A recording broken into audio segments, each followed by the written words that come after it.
nome do Pai, do Filho, do Espírito Santo. Amém. Amém. Rogai por nós, Santa Mãe de Deus, para que sejamos dignos das promessas de Cristo. Gênesis capítulo 1, 11, versículos de 1 a 9. Gênesis 11, de 1 a 9. A terra inteira tinha uma só língua e usava as mesmas palavras.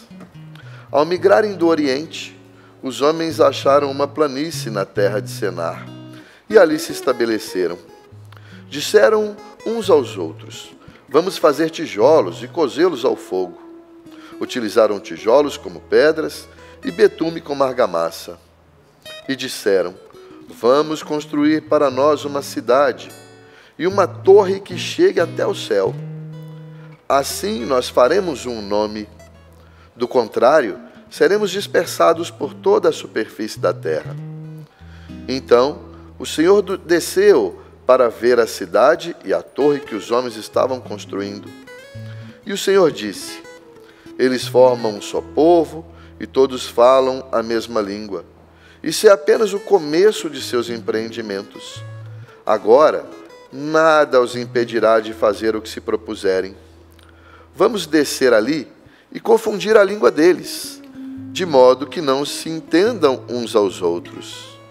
E o Senhor os dispersou daquele lugar por toda a superfície da terra, e eles pararam de construir a cidade. Por isso, a cidade recebeu o nome de Babel. Confusão, porque foi lá que o Senhor confundiu a linguagem de todo mundo e de lá dispersou os seres humanos por toda a terra. Muito bem. Aqui nós temos um texto famoso, né? Que é a Torre de Babel, a construção da Torre de Babel, logo no capítulo 11 do livro do Gênesis. Logo no início do texto, a gente percebe que havia uma harmonia, porque todos falavam a mesma língua e todos eles foram juntos, migraram, né, para o Oriente. É possível lembrar do início do Gênesis, porque no início do Gênesis, Deus, quando fez o Jardim do Éden, Adão e Eva também falavam a mesma língua com Deus, inclusive, né? Havia uma harmonia.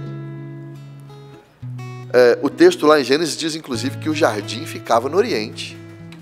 Veja se não é uma lembrança boa, lá do Jardim do Éden, como as coisas funcionavam bem, né? Antes do pecado. Antes do pecado original havia harmonia entre os homens. Adão e Eva viviam em harmonia. Quando entra o pecado original, o que acontece com Adão e Eva? Eles olham um para o outro e veem estranheza. Por isso, inclusive, falam assim: estamos nus, vamos nos cobrir. Isso significa o quê? Que acabou a harmonia. Quebrou-se a harmonia entre o homem e a mulher. Havia harmonia entre os homens, Adão e Eva, e Deus. Mas quando entra o pecado original, o que eles fazem? Eles se escondem de Deus. A harmonia também foi quebrada. Havia harmonia, inclusive, antes do pecado, entre os homens e a natureza, as outras coisas criadas. Mas quando o pecado entrou no mundo, essa harmonia também foi quebrada. Tanto que Deus disse, né? Agora vocês vão ter que conseguir o sustento com o suor do rosto de vocês. Veja, aqui na Torre de Babel, a história da torre, logo no início, o texto diz que eles usavam uma só língua, tinham as mesmas palavras, migraram para o Oriente, relembrando que havia essa harmonia. Eu lancei, inclusive, um livro que está à venda na loja da Canção Nova, tá? Que é Gênesis, explicando Gênesis, a criação e a Torre de Babel. Tá? E nesse livro, a gente lê o seguinte: no início do texto mostra que todos falavam a mesma língua, viviam numa mesma região, o que pode significar aquela harmonia existente antes do pecado. Afinal, esse povo vem do Oriente, uma relação com o Jardim do Éden que ficava no Oriente. E aí, inclusive, eles colocam agora os dons para fora, né? Olha que bonito isso, versículo 3. Eles inventam os tijolos. Inventar o tijolo é uma coisa boa, ué. Olha, o mundo evoluindo. Agora eles vão poder construir e fazer boas construções com os tijolos. Ó. Vamos fazer tijolos, cozê-los ao fogo. E aí utilizaram os tijolos como pedra, o betume como argamassa. Que coisa boa. São os dons, né? a serviço do outro. Vamos construir casa para todo mundo ficar quentinho lá dentro da casa, no frio, ficar protegido na chuva. Mas, assim como lá no Jardim do Éden, o pecado entrou no mundo e quebrou aquela harmonia. Aqui também, o pecado entrou e começa a quebrar essa harmonia. Porque esses homens dizem o seguinte: tá, nós vamos ter esses tijolos e aí nós vamos construir uma cidade e uma torre que penetre o céu. Porque aí nós vamos fazer um nome nosso, nós vamos ficar famosos e aí ninguém vai tirar a gente daqui. Viu que a coisa já degringolou tudo? Estava indo tão bem, né? Falavam a mesma língua, havia harmonia na vida. Mas quando o pecado entra no mundo, quando o pecado entra na vida dessas pessoas, essa harmonia é quebrada. Havia harmonia, estavam colocando os dons a serviço. Mas aí agora já começaram a utilizar o dom para o mal. Porque eles dizem, vamos construir uma torre que chegue até o céu. Sabe que pecado é esse? E nós temos que cuidar disso, porque agora nós acabamos de ouvir a frase do Papa Francisco, para cuidar das coisas do nosso coração, porque é dali que brota o que é bom, o que é mal. Esse é o pecado da soberba. Essa ideia desses camaradas, de construir uma torre, de chegar até o céu, porque quem mora no céu, nesse imaginário bíblico aqui? Deus. Eles querem chegar não só para, eu quero ir lá em Deus para conversar com Ele. Não, não. Eles querem tomar o lugar de Deus. Eles querem ficar famosos. Vamos fazer o nome. Eles querem ter o controle de tudo. Ninguém vai nos dispersar para lugar nenhum. Esse, minha gente, é o pecado da soberba. E o pecado da soberba, eu não sei se você sabe, ele é um pecado capital. Bom, vamos lá. O que é um pecado capital? Primeiro tem isso, né? Capital vem do latim caput. Já viu nas leis, quando tem, você vai ler um contrato, tem o caput. Caput significa cabeça. Ele é um pecado capital porque ele está na cabeça, ou seja, ele gera outros pecados. O pecado capital tem filhos. Olha que terrível. E o pecado capital da soberba, ele tem filhos. Quando a gente vai começar falando desses filhos da soberba, nós vamos entendendo melhor o que é a soberba. Por exemplo, quando esse sujeito fala assim, eu vou construir uma torre pelas minhas próprias forças, porque eu fiz o tijolo, eu vou construir isso. Isso é orgulho. É um sujeito orgulhoso. O orgulho é filho da soberba.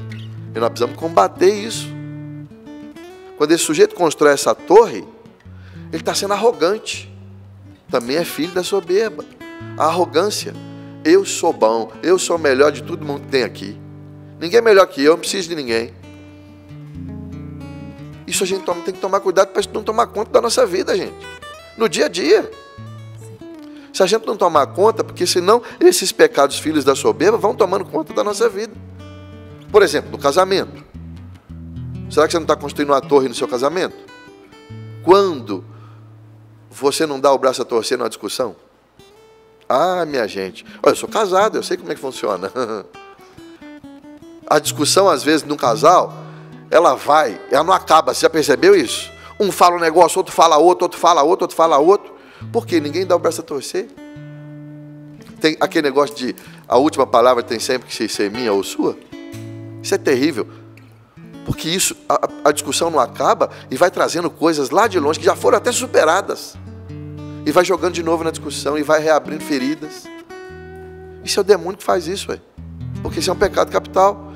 E nós temos que cuidar disso. Não podemos deixar essa torre crescer, por exemplo, no nosso casamento. Não podemos deixar uma torre dessa do orgulho, da arrogância. Quantas vezes os pais criam os filhos na arrogância, achando que os filhos são mini-deuses. O filho, coitado do filho, ele não tem culpa, ele é vítima. Mas quando um pai ou uma mãe cria um filho que acha que o filho é perfeito, desculpa, seu filho não é perfeito, ele também tem erros, e você tem que, inclusive, entender isso. Mas tem gente que acha que o filho é perfeito. Eu sei porque eu sou professor, né? Eu já dei aula para tudo quanto é idade, tá? Minto. A partir de 11 anos. Eu nunca dei aula para criança pequenininha, até 10, 11 anos. Mas a partir da quinta série, agora é sexto ano, a partir da quinta série eu já dei aula até ensino superior e pós-graduação. Então, de criança e adolescente, eu sei como é que é. Às vezes a gente tinha dificuldade, não era para lidar com a criança, era com o pai e a mãe. Que às vezes a gente queria ajudar, uma boa correção, orientação que o professor faz na escola. Nossa Senhora, o pai e a mãe chegavam, mas meu filho não erra. Ah, mas seu filho não é perfeito. A gente está aqui para ajudar. Os professores se identificam, né? Sim. Nossa Senhora. Então cuidado para você não estar criando um menino arrogante, porque a criança fica arrogante. Porque ela vai acreditando realmente naquilo que você fala, porque você é a principal referência para o seu filho. Cuidado para não estar construindo essa torre aí. Cuidado para não estar querendo penetrar o céu e falar assim, não, meu filho é igual a Deus. Porque no fundo é isso, Tá vendo? A gente tem que ir tomando cuidado com esses filhos da soberba durante o dia a dia da nossa vida. A gente não pode permitir que isso aconteça. No trabalho, por exemplo, tem muita gente que no trabalho se acha melhor do que o outro. Isso é o quê? Arrogância. Tem muita gente no trabalho que acha assim, não, eu não preciso de ninguém, eu faço esse trem aqui tudo sozinho. Mentira. Nós precisamos dos outros. Nós dependemos uns dos outros. Quando você diz que eu sou autossuficiente, para o trabalho aqui eu faço tudo sozinho, você está tentando penetrar o céu, porque você está tentando ser igual a Deus. A autossuficiência é filho da soberba. Quando você diz no seu trabalho que eu não preciso de ninguém, opa, isso é autossuficiência. Isso é construir uma torre no seu trabalho. Gente, em relacionamento, quanta gente em relacionamento, às vezes a pessoa está querendo, a moça está querendo arrumar um namorado, o rapaz está querendo arrumar uma boa namorada. Deus abençoe isso mesmo. Que você acerte na sua escolha. Eu, graças a Deus, acertei, Paula. Ah, Camila, beijo para você, eu te amo tanto. Posso ficar fazendo propaganda disso aqui não, né? Beijo, meu amor. Pode sim. Paula falou que pode sim. Mas veja, às vezes você quer encontrar alguém, mas é uma pessoa insuportável. Ninguém aguenta conviver com você. Você está cheio de orgulho no coração, autossuficiente. Não, minha gente. Não crie essa torre também no relacionamento com os outros, nas amizades. Aquela pessoa também que... você viu aquela amizade que a pessoa só suga o outro? Isso não é amizade é mão dupla. E aí você vai perdendo seus amigos. Suga e não oferece nada ao outro. Não serve ao outro na amizade. Gente, é no dia a dia que a soberba vai tomando conta de nós com os seus filhos espalhados por aí. Nós precisamos meter o pé nesses filhos da soberba. Não podemos deixar isso entrar na nossa casa, nos nossos relacionamentos, na nossa vida. Por que, Denis, a gente não pode deixar entrar? Porque senão volta ao início do texto. Acaba a harmonia. Primeiro acaba a harmonia nossa com Deus, nós vamos nos distanciando de Deus. Porque já que eu sou autossuficiente, eu não preciso de ninguém, nem de Deus. Já que eu sou orgulhoso, eu sou igual a Deus. Eu sei fazer as coisas do meu jeito, é melhor do que do jeito de Deus. Mas quebra a harmonia também com as outras pessoas. Uma pessoa orgulhosa, uma pessoa autossuficiente, ninguém aguenta conviver com alguém assim não, gente. As pessoas vão se afastando de você. Você começa a viver, olhar para o lado e ver que você está sozinho, que você está sozinha. Você que está querendo, como eu disse, encontrar um bom namorado, uma boa namorada para se relacionar, para casar, acredita que sua vocação seja essa? Mas aí as pessoas vão se afastando de você. Por isso, porque você vai quebrando a harmonia com Deus e com as pessoas. Os pais quebrando a harmonia com os próprios filhos, porque acham que os filhos são mini-deuses. Não. Você que às vezes, inclusive, às vezes a pessoa está lá procurando emprego, mas é orgulhosa. Aí aparece um emprego, ótimo, está precisando de um emprego, recomeçar na vida profissional. Ah, mas esse emprego aqui eu não quero não. Esse aqui eu não quero, porque esse aqui, você sabe, eu quero trabalhar de tal hora, e eu quero ter folga 2 vezes por semana, cheio de escolha. Ah, não é na minha área. O sujeito está desempregado, precisando trabalhar, precisando sustentar a família, para recomeçar no mercado de trabalho. Não. Eu quero ter umas folgas aí. Não quer emprego mesmo? Ué, a Paula está perguntando, quer emprego mesmo? Tá vendo? Quebra a harmonia. E aí quebra a harmonia na vida. A vida não vai para frente, né? Tem gente que às vezes eu pergunto assim, e aí, como é que tá a vida? Aí a pessoa fala assim, tô andando. Aí eu falo assim, mas tá andando para frente ou para trás? Tem que andar para frente. Então esse texto nos ensina, a Torre de Babel nos ensina, que pode haver, deve haver harmonia na nossa vida. Para as coisas darem certo na nossa vida, tem que haver harmonia. Nós temos que falar a mesma língua com Deus, e nós temos que falar a mesma língua uns com os outros. Nos entender uns com os outros. O casal precisa se entender, às vezes precisa dar o braço a torcer, abandonar o orgulho. Os pais precisam se entender com os filhos e também com aqueles que colaboram na educação dos filhos, como os professores, por exemplo. Né? Tem que haver harmonia em casa. É preciso falar a mesma língua. Mas para isso a gente tem que abandonar, fugir desses pecados que são filhos da soberba. Haver harmonia no local de trabalho. Você já percebeu que a maioria do tempo que você passa acordado, você passa no trabalho? Quem trabalha aí? A maioria do tempo útil você passa no trabalho. Então você convive com essas pessoas o dia todo. Então busque a harmonia. Você vai inclusive trabalhar melhor. É possível haver harmonia com Deus, com os outros e assim harmonia na vida. Mas quando o pecado da soberba e seus filhos entram na nossa vida, a soberba nos afasta de Deus, nos afasta das pessoas e nos afasta da vida. Sabe por quê? Santa Catarina de Sena já nos explicou. Porque a soberba, ela rouba a glória que é só de Deus. Porque a gente quer a glória para nós, como a gente vive na soberba. A gente quer os méritos do que a gente faz para nós. E São Paulo já nos ensinou que não é assim. São Paulo já disse assim, olha, o que de bom eu faço é Deus que faz em mim. Por isso que essa turma aqui, quando quis construir a torre, falou assim, nós vamos fazer o nosso nome. Ou seja, nós vamos ficar famosos. O que é isso? É vaidade. Vaidade. É aquele sujeito que chega no trabalho e fala assim, quem faz tudo isso aqui sou eu. Essa turma aqui só me atrapalha. Não, você não faz nada sozinho, meu filho. É aquele que chega e fala assim, meu filho é melhor que o filho dos outros. Meu filho é melhor do que os filhos de vocês tudo aqui. É isso aí. Olha o pecado da soberba. Olha a vaidade, olha o orgulho. E assim, as pessoas do trabalho não vão olhar mais na tua cara. É aquele que fala assim, meu filho, se eu for mandado embora aqui, se eu sair daqui, essa empresa quebra. Mentira, se você sair no outro dia, colocar outra pessoa melhor que você se bobear no seu lugar. Fique esperto. Não vem com essa, você faz parte, você é importante. Mas você não é tão importante assim, tá? A ponto de achar que é melhor que os outros. Seu filho é uma bênção, eu estou dizendo para você. Seu filho, sua filha é uma bênção, os filhos são uma bênção de Deus. Mas ele não é melhor que os outros filhos dos outros. Entenda isso. Para que tenha harmonia na sua vida. Às vezes sua vida está uma bagunça, você não sabe por quê, né? Nossa, minha vida está uma bagunça, ou alguma área da sua vida está uma bagunça. Meu casamento, trabalho, meu relacionamento com as outras pessoas. Veja se não está entrando na sua vida alguns dos filhos da soberba. A autossuficiência, a vaidade, o orgulho, a fama, o egocentrismo. Quantas pessoas não conseguem um relacionamento? Não consegue um namorado, a namorada, ou não consegue, tem muitos problemas às vezes com a amizade, porque só pensa em si mesmo.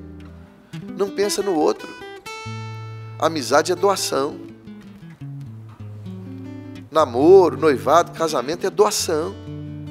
Primeiro fazer o outro feliz. E assim se tornar feliz. É na vida, minha gente. Denis, tá bom.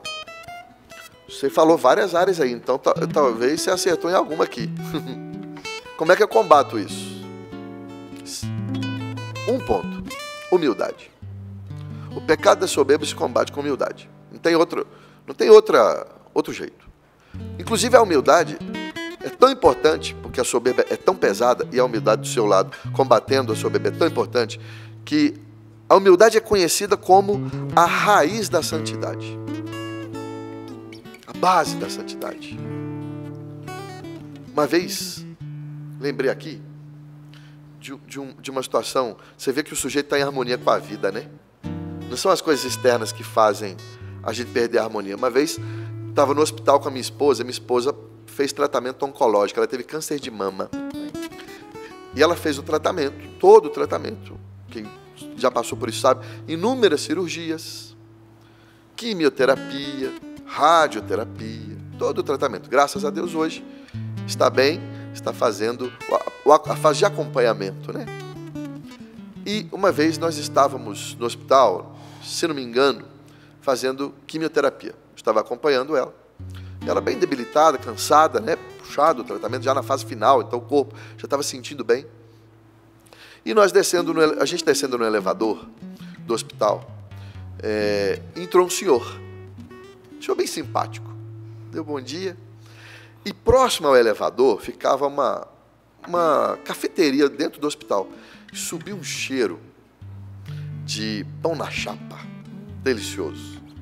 E a gente chegava no hospital 6, 7 da manhã, assim, minto, a gente chegava 6, 7 da manhã, saía daqui 2, 3 da madrugada, chegava lá, então era o horário do café da manhã, né? Você chegava no elevador e sentia aquele cheirinho de pão na chapa, delicioso. E aí aquele senhor falou assim, nossa, que cheiro delicioso de pão na chapa, que coisa boa. E aí concordamos com ele, e o elevador demorando a descer, ele virou e falou assim, eu não posso comer o pão na chapa mais, porque por conta do meu tratamento, eu só posso me alimentar por sonda. Eu não como, eu não mastigo mais. Mas isso não me impede de sentir o prazer do cheiro do pão na chapa. Ah, gente, vê se esse homem não está em harmonia com Deus, com os outros e com a vida. Na hora eu olhei para minha esposa e a gente ficou sem saber o que dizer.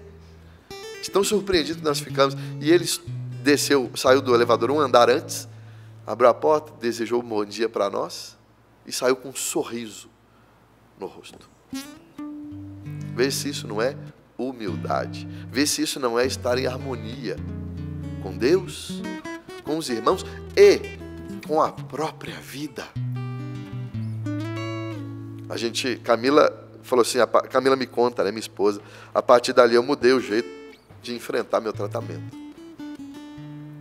E a gente sente cheiro de pão na chapa, e é impossível não nos lembrarmos desse senhor. Eu não sei nem o nome, mas que nos ensinou que é possível ter harmonia na vida. Por isso que a gente tem que combater com a humildade os pecados, os filhos da soberba. Dar o braço a torcer num casamento, entender que nossos filhos não são perfeitos, mas ajudá-los a crescer como pessoas que vivem em harmonia. Entender que eu preciso das pessoas no meu trabalho, no meu dia a dia. Entender que eu não sou melhor que ninguém, não sou pior, mas também não sou melhor. Que Deus nos ama. E buscar essa harmonia na vida. Mas se mesmo assim, você fala assim, Denis, mas a situação agora já está crítica. A situação do meu casamento agora, meu filho, a coisa está feia. Denis, a situação agora, no meu trabalho, a coisa está muito difícil. Como é que eu faço? Eu vou tentar ser uma pessoa mais humilde, vou tentar entender isso, mas talvez eu precise de algo mais enérgico, de uma intervenção maior. Aí nós temos que continuar a ler o texto. No texto diz o seguinte, a partir do versículo 5. E Deus, o Senhor, desceu do céu para ver a cidade, a torre que os homens estavam construindo. E diz no versículo 7, vamos descer ali e confundir a língua deles, de modo que não se entendam uns aos outros. O que Deus fez? Deus desceu do céu. Olha, os homens estavam querendo subir a Deus, subir aos céus, tomar o lugar de Deus. E olha Deus ensinando o que é humildade. Ele desce do céu para fazer o quê? Para intervir na situação. Meu irmão, minha irmã, se você acha que a situação já está grave, seja no seu casamento, seja no relacionamento com seus filhos, seja no seu trabalho, tenha coragem. Peça uma intervenção de Deus. Não queira subir aos céus e tomar o lugar dele e tomar o controle, porque senão você vai perder cada vez mais a harmonia na vida. Mas faça o inverso. Peça a Deus: Deus, como você fez na Torre de Babel, desça dos céus, venha até mim, venha até a minha casa, até a minha família, até o meu namoro, até o meu casamento, até o meu emprego. Intervenha, Senhor. Intervenha. Haja, Senhor, na minha vida. Porque sabe por que Deus interviu aqui? Porque Deus é bom. Não é que Deus quis fazer uma maldade. Deus é bom, Deus não tem maldade, não. Ah, porque Deus quis castigar. Tem gente que fala assim: Deus castigou essa turma, espalhando eles pela terra e confundindo a língua deles. Não. Deus é amor. Deus é só bondade. Sabe o que Deus fez? Deus evitou um mal maior. Deus evitou a tragédia. Porque Ele diz no texto, Ele falou assim: olha, eles que falam a mesma língua, mas isso é só o começo das besteiras que eles estão fazendo. Isso é só o começo. Agora nada vai impedir deles fazerem as besteiras que eles estão fazendo. Está vendo? Deus interviu antes que fosse tarde demais. Deus interviu porque Deus é bom, porque Deus é amor. Deus interviu foi para salvar esse povo. Então peça a Deus. Peça a Deus para intervir também na sua vida. Se você está perdendo o seu casamento por causa do orgulho, das brigas intermináveis, peça a Deus para intervir. Nós acabamos de ouvir aqui um testemunho de uma mulher que ouviu um outro testemunho. Isso é lindo. Uma pessoa ouviu um testemunho de uma conversão no casamento. Falou: eu vou fazer a mesma coisa. E me chamou a atenção algo que nesse testemunho essa nossa irmã disse: quando eu ouvi o testemunho, a primeira coisa que eu fiz foi colocar o joelho no chão. Ou seja, ela clamou a Deus, falou: Deus, intervém no meu casamento. Mas eu vou te dizer uma coisa: para pedir a Deus para intervir, é preciso coragem. Tenha coragem. Porque Deus não vai fazer provavelmente aquilo que você imagina que Ele vai fazer, do jeito que você quer. Deus vai fazer do jeito dele. Aqui na situação da Torre de Babel, Deus precisou confundir a língua deles, e assim eles se espalharam pela terra. Foi a maneira que Deus usou para impedir que eles cometessem um mal maior de querer ser igual a Deus. Porque aí diz o texto, eles pararam de construir a torre. Eles não continuaram nessa loucura. Então você tem duas maneiras de vencer a soberba e os filhos da soberba na sua vida. Primeiro, humildade. Reconheça que você não é melhor que ninguém, dê o braço a torcer, vá nesse caminho para recuperar a harmonia na sua vida. E também peça a intervenção de Deus. E que Deus intervenha do jeito dele. Porque o jeito de Deus não é o nosso. Eu me lembro que em 2018, eu quebrei o braço. Tomei um tombinho bobo, escorreguei. Escorregãozinho de nada. Mas eu quase perdi meu braço esquerdo. De tão grave que foi. E logo depois, aí eu tive que ficar 6 meses parado. Imagina eu sou muito ativo, gosto muito de trabalhar, gosto de fazer muita coisa. Ficar 6 meses parado. Só que na primeira semana que eu estava em casa, eu vi que eu não estava bem psicologicamente. A gente sempre fala aqui da importância do psicólogo, né, Paula? Do psiquiatra, dos médicos. E eu fui a psicólogo. Psicólogo e psiquiatra, sabe o que as duas disseram para mim? Que eu estava com um nível já acumulado, tá? Não foi por causa do acidente, não. De estresse tão alto, que eu corria risco, por exemplo, de ter uma parada cardíaca, de ter um mal súbito. E eu não sabia.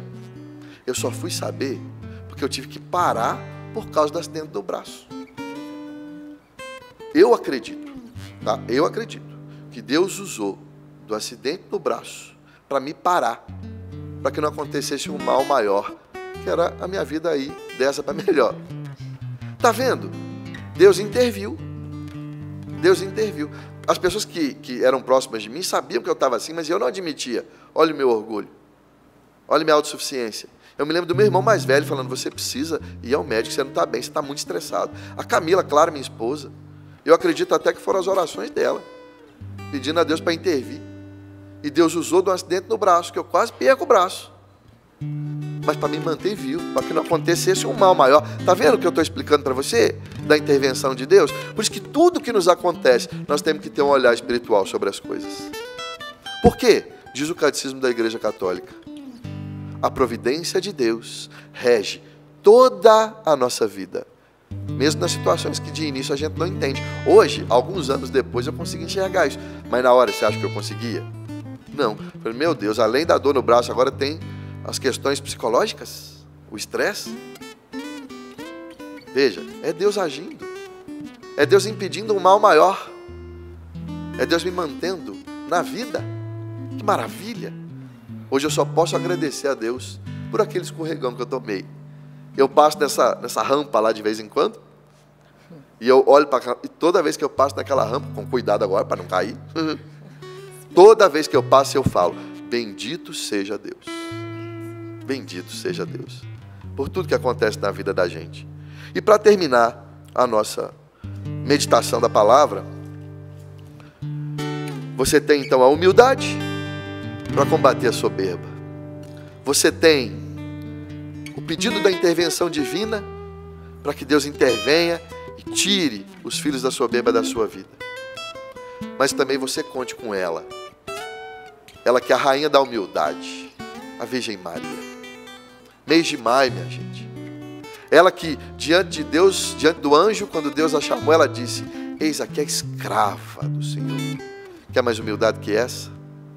Ela que cantou um hino maravilhoso, o Magnífica, que é um hino à humildade.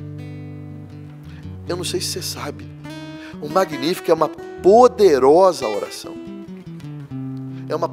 Nos momentos críticos da minha vida, eu aprendi isso. Nos momentos mais críticos da minha vida, a primeira oração que eu faço é o Magnífica. Eu rezo o Magnífica com fé, porque é a oração que Maria nos ensina a fazer. E eu quero, nesse último minuto da meditação, eu quero que você pegue, você que pode, né, a sua Bíblia, e faça essa oração comigo. Lucas capítulo 1, versículo 47.